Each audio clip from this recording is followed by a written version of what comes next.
तो बच्चों हम क्या पढ़ रहे थे? हम पढ़ रहे थे पालमपुर गांव की कहानी के बारे में, जिसमें हमने पढ़ा था कि पालमपुर में कृषि के लिए विभिन्न उत्पादन के साधनों की आवश्यकता होती है, जिसमें हमने भूमि को पढ़ा था, श्रम को पढ़ा था और लास्ट वीडियो में हमने पढ़ा था पूंजी के बारे में। हमने जाना था कि पालमपुर में जो किसान हैं वो पूंजी की व्यवस्था कहाँ से करते हैं। जो छोटे किसान हैं वो तो पूंजी के लिए किस पर निर्भर करते हैं? साहूकार पर, व्यापारियों पर और बड़े किसानों पर। उनके द्वारा वो ऊंची ब्याज दर पर ऋण लेते हैं, जबकि जो बड़े किसान होते हैं उन्हें कोई पूंजी की आवश्यकता कहीं और से नहीं होती, क्योंकि उनकी खेती में इतनी बचत होती है, उसी से वो पूंजी की व्यवस्था कर लेते हैं। अब आगे के लिए हम ये पढ़ेंगे कि अधिशेष कृषि उत्पादों की बिक्री, जिसे कि हम इस वीडियो में जानेंगे। तो अधिशेष कृषि उत्पादों की बिक्री ये क्या होता है? बड़ा अटपटा सा शब्द लग रहा है, लेकिन ये बहुत इजी है, जिसे कि हम इस प्रकार समझ सकते हैं। बच्चों, किसान क्या करता है? गेहूं पैदा करता है नहीं करता है, और उस गेहूं जो उसे पैदा करता है उसकी वो कटाई कर लेता है। कटाई करने के बाद उसमें से जो उसे काम आता है, अर्थात उसकी आवश्यकता की पूर्ति के लिए होता है, उसे तो वो रख लेता है, और जो शेष गेहूं होता है या शेष अनाज होता है उसे वो बाज़ार में जाकर बेच देता है। तो जो छोटे किसान होते हैं उनके पास क्या होता है?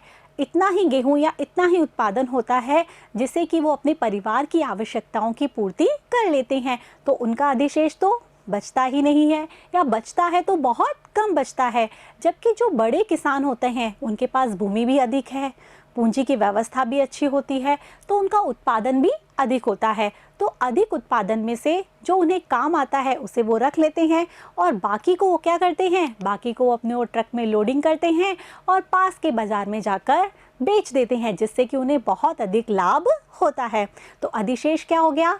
अपने परिवार की आवश्यकताओं की पूर्ति के लिए रख लेना उत्पादन, और शेष को क्या कर देना? बेच देना। वही क्या कहलाता है? अधिशेष। तो छोटे किसानों का उत्पादन कम होता है तो उनका अधिशेष कैसा होता है? कम। जबकि बड़े किसानों का उत्पादन अधिक होता है तो उनका अधिशेष भी क्या होता है? अधिक होता है। यही सारी बात यहाँ लिखी गई है। अब आपको ये बताने की आवश्यकता तो नहीं है कि ये बात किस लिए लिखी गई है। ये बात आपको आपकी कॉपी में नोट करने के लिए लिखी है। ये आपको नोट्स भी तो तैयार करनी है परीक्षा की तैयारी के लिए, तो आप इन सब चीज़ों को अपनी कॉपी में नोट कर लीजिए। ठीक है बच्चों, कि ये अतिरिक्त उत्पादन होता है क्या? अधिशेष, जो कि आवश्यकता की पूर्ति के बाद बचता है। शेष यानी बचना, तो ये अधिशेष मतलब जो भी बचता है। ठीक है बच्चों, तो छोटे किसानों के पास उत्पादन की बहुत कम होता है, तो इनमें से वो एक बड़ा भाग अपने परिवार की आवश्यकता की पूर्ति के लिए रख लेते हैं और शेष को वो बेच देते हैं। तो हम वही बात कर रहे हैं कि जो छोटे किसान हैं उनका अधिशेष क्या होता है? कम। ठीक है, क्योंकि उनका उत्पादन भी क्या होता है? कम। ठीक है बच्चों, आया यहाँ पर समझ में? अब हम यहाँ कहानी पढ़ेंगे तेजपाल सिंह की। अब आप ये कहेंगे अब इसमें भी नई कहानी। तो बच्चों, जितनी कहानी आप पढ़ेंगे उतना ही आपका कंसेप्ट क्लियर होगा, क्योंकि आप उसको उस कहानी से जोड़ पाएंगे। क्योंकि कहानी पढ़ने के बाद क्या होता है, हमारे दिमाग में उसकी इमेज आ जाती है, तो वो चीज़ हमारे दिमाग में बहुत अच्छे से बैठ जाती है। ऐसा ही होता है ना? तो ये कहानी है तेजपाल सिंह की। दिख रहा है ना? एक अमीर किसान अर्थात बड़ा किसान। तो तेजपाल सिंह है वो भी खेती करता है और वो बड़ा किसान है। उसके पास 2 हेक्टर से ज़्यादा, लगभग 10 हेक्टर भूमि है। अब वो क्या करता है? अपनी भूमि पर खेती करता है, तो उसका उत्पादन होता है 350 क्विंटल। ठीक है बच्चों, अब 350 क्विंटल उसके परिवार की आवश्यकता के अनुसार से बहुत ज़्यादा होता है। तो वो बाकी जो बचा हुआ गेहूं है उसको वो जाता है और पास के रायगंज में जाकर बेच देता है। ये किसान तो पालमपुर का ही है, तो रायगंज इसके पास होता है, तो वो वहाँ पर जाकर इसको बेच देता है। अब जो उसको धन प्राप्त होता है वो उसको क्या करता है? बैंक में जमा कर देता है, क्योंकि बैंक एकदम सेफ होता है। या वो क्या करता है, जो सविता जैसी औरतें होती हैं जिनको की पूंजी की आवश्यकता होती है, उन्हें वो अधिक ब्याज दर पर ऋण उपलब्ध करवा देता है। इसके अलावा वो क्या कर सकता है, जो खेती है उसके लिए उसे पूंजी की आवश्यकता होती है, क्योंकि उसको अगले वर्ष भी तो खेती करनी होगी। तो उसके लिए वो क्या करता है, जो स्थिर पूंजी है अर्थात ट्रैक्टर है, मशीनरी है आदि की व्यवस्था कर लेता है, जिससे कि उसे अगले वर्ष में भी अधिक उत्पादन प्राप्त हो। ठीक है बच्चों, तो इस प्रकार से जो बड़े किसान हैं उनका जो ये साइकिल है वो चलता रहता है, जो कि हम पहले भी पढ़ चुके हैं कि वो क्या करते हैं, पहले खेती करते हैं, खेती करने के बाद उसमें उनकी बचत होती है, जैसा कि उन्होंने अधिशेष उत्पादन है उसको बेच दिया और उसके बाद उनकी क्या हुई, बचत हुई, और उस बचत से वो और अधिक उत्पादन करते हैं, स्थिर पूंजी है उसको बढ़ाते हैं। जैसे अभी बात की हमने, आधुनिक मशीनरी खरीद ली, ट्रैक्टर खरीद लिया, थ्रेशर खरीद लिया, जिससे कि उनका उत्पादन बढ़ जाता है, फिर उसको वो बेच देते हैं। ठीक है, और फिर वो बेचने से जो बचता है उससे फिर वो खेती करते हैं। तो इस प्रकार से उनका साइकिल ये चलता रहता है, उनका उत्पादन भी बढ़ता रहता है, अधिशेष भी बढ़ता रहता है और उनकी पूंजी भी बढ़ती रहती है, साथ में उनका लाभ भी बढ़ता रहता है।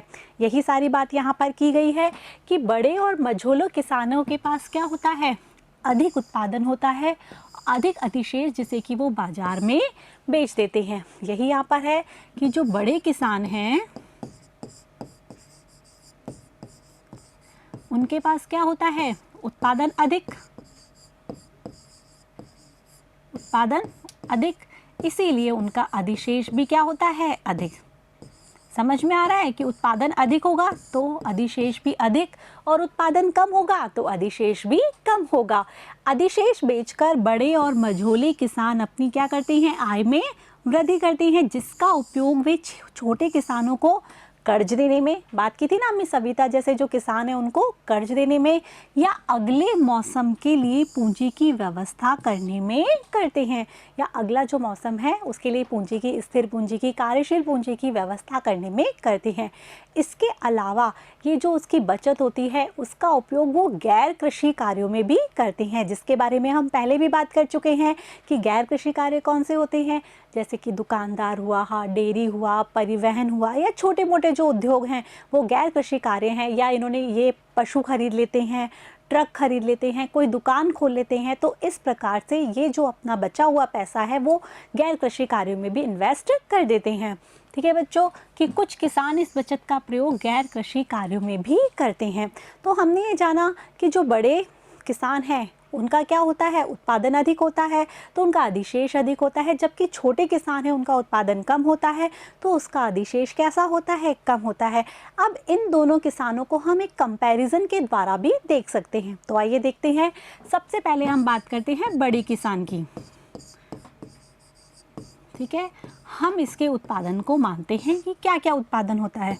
हमने माना कि इसका उत्पादन एक साल तो हुआ 100, एक साल हुआ 120 और एक साल हुआ 150, जबकि जो छोटे किसान हैं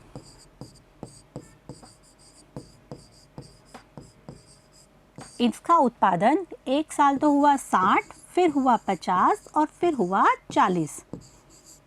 ठीक है बच्चों, अब इसका जो उपभोग है हम मान लेते हैं कि बड़े किसान और छोटे किसान बराबर उपभोग करते हैं, ये भी 40 करते हैं, ये भी 40 और ये भी 40, तीनों वर्षों में 40। छोटे किसान का भी तीनों वर्षों में कितना होता है, 40। ठीक है बच्चों, अब इनका हम अधिशेष देखते हैं।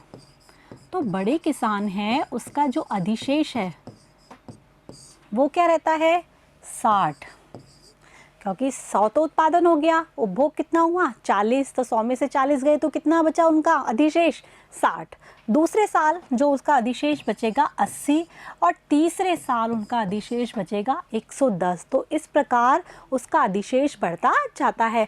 तो जो अगले वर्ष के लिए जो पूंजी है वो भी क्या होती है, बढ़ती ही जाती है, क्योंकि जितना अधिशेष होगा वो उसी हिसाब से पूंजी बढ़ेगी, और पूंजी बढ़ेगी तो अगले वर्ष उत्पादन तो बढ़ेगा ही बढ़ेगा।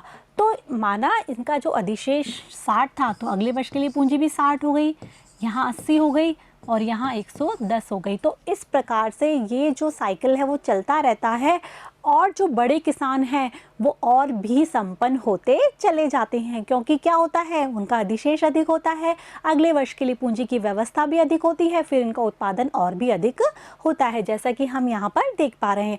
जबकि जो छोटे किसान हैं उनके पास ज़मीन कम होती है, उनका उत्पादन कम होता है, उनका अधिशेष भी कम होता है, तो उनके लिए अगले वर्ष के लिए पूंजी की व्यवस्था भी क्या हो पाती है, बहुत कम हो पाती है।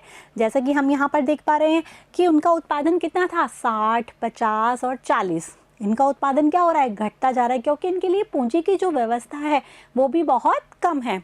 तो इनका उपभोग, जैसा कि हमने माना, दूसरी बात है इनके पास सिंचाई की सुविधाओं का विस्तार नहीं होता, मानसून पर निर्भर करते हैं, उसकी वजह से भी इनका उत्पादन क्या होता है, घटता हुआ होता है।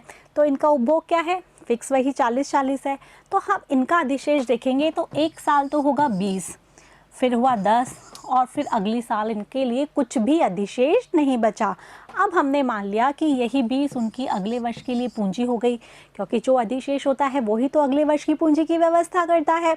तो ये हो गई 10, और फिर अब इनका जब अधिशेष ही नहीं बचा तो इनके पास अगले वर्ष के लिए पूंजी ही नहीं बची। अब ये पूंजी की व्यवस्था के लिए क्या करेंगे, बड़े किसानों के पास जाएंगे, व्यापारियों के पास जाएंगे, साहूकार के पास जाएंगे, जो कि इनको ऊंची ब्याज दर पर ऋण उपलब्ध कराएंगे, और फिर ये इसी प्रकार से ऋण के जाल में फंसते चले जाते हैं, क्योंकि उत्पादन होता है कम, उपभोग रहता है इनका फिक्स, और इनको क्या करना होता है, उपभोग तो करना ही होता है, साथ में उत्पादन भी करना ही होता है। ऋण लेते हैं और ऋण के जो उसको चुकाते चुकाते इनका पूरा जीवन इसी तरह से निकल जाता है, और ये गरीब ही रह जाते हैं। जबकि जो बड़े किसान हैं वो अपना उत्पादन भी बढ़ाते हैं, अधिशेष भी बढ़ाते हैं, और वो संपन्न होते चले जाते हैं। तो आ गया बच्चों समझ में, हमने पढ़ा अधिशेष कृषि उत्पादों की बिक्री, कि किस प्रकार से जो बड़े किसान हैं उनका अधिशेष अधिक होता है, उनका उत्पादन अधिक होता है, तो उनके लिए जो पूंजी की व्यवस्था करना भी बहुत सरल होता है। जबकि जो छोटे किसान हैं उनके पास ज़मीन कम होती है, उत्पादन कम होता है, तो उनके पास अधिशेष भी बहुत कम होता है, इसीलिए वो अगले वर्ष के लिए पूंजी उपलब्ध नहीं हो पाती है उनके लिए। ठीक है बच्चों, तो ये था अधिशेष कृषि उत्पादों की बिक्री। अब अगले वीडियो में, अगले पार्ट में हम क्या पढ़ेंगे, हम पढ़ेंगे पालमपुर में कृषि के अतिरिक्त गैर कृषि क्रियाएं भी तो होती हैं, कि वो कौन कौन सी हैं, और किस प्रकार से विभिन्न कहानियों के माध्यम से गैर कृषि क्रियाएं की जाती हैं। तब तक के लिए मेरे साथ बने रहिएगा। Thank you.